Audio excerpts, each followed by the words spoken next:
Jérémie, chapitre 14. La parole qui fut adressée à Jérémie par l'Éternel à l'occasion de la sécheresse.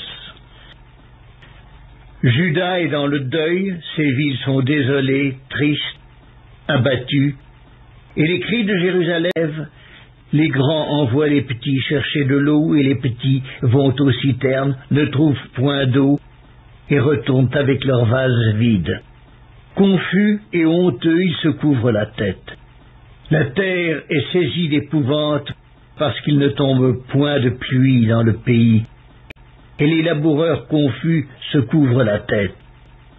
Même la biche dans la campagne met bas et abandonne sa portée parce qu'il n'y a point de verdure. Les ânes sauvages se tiennent sur les lieux élevés, aspirant l'air comme des serpents. Leurs yeux languissent parce qu'il n'y a point d'herbe. Si nos iniquités témoignent contre nous, agis à cause de ton nom, ô Éternel, car nos infidélités sont nombreuses, nous avons péché contre toi. Toi, qui es l'espérance d'Israël, son sauveur au temps de la détresse, pourquoi serais-tu comme un étranger dans le pays, comme un voyageur qui y entre pour passer la nuit? Pourquoi serais-tu comme un homme stupéfait, comme un héros incapable de nous secourir? Tu es pourtant au milieu de nous, ô Éternel, et ton nom est invoqué sur nous. Ne nous abandonne pas. Voici ce que l'Éternel dit de ce peuple.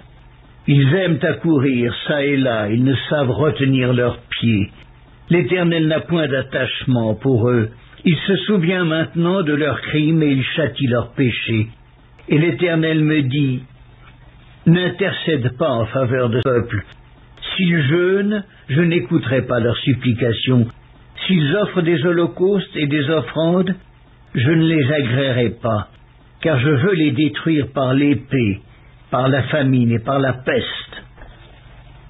Je répondis, ah Seigneur éternel, voici les prophètes leur disent, vous ne verrez point d'épée, vous n'aurez point de famine, mais je vous donnerai dans ce lieu une paix assurée. Et l'Éternel me dit, c'est le mensonge que prophétisent en mon nom les prophètes. Je ne les ai point envoyés, je ne leur ai point donné d'ordre, je ne leur ai point parlé. Ce sont des visions mensongères, de vaines prédictions, des tromperies de leur cœur qu'ils vous prophétisent. C'est pourquoi ainsi parle l'Éternel sur les prophètes qui prophétisent en mon nom, sans que je les ai envoyés, et qui disent, il n'y aura dans ce pays ni épée ni famine. Ces prophètes périront par l'épée et par la famine, et ceux à qui ils prophétisent seront étendus dans les rues de Jérusalem par la famine et par l'épée. Il n'y aura personne pour leur donner la sépulture, ni à eux, ni à leurs femmes, ni à leurs fils, ni à leurs filles. Je répondrai sur eux leur méchanceté. Dis-leur cette parole. Les larmes coulent de mes yeux nuit et jour et elles ne s'arrêtent pas, car la Vierge, fille de mon peuple, a été frappée d'un grand coup, d'une plaie très douloureuse. Si je vais dans les champs, voici des hommes que le glaive a percés. Si j'entre dans la ville, voici des êtres que consume la faim. Le prophète même et le sacrificateur parcourent le pays sans savoir où ils vont.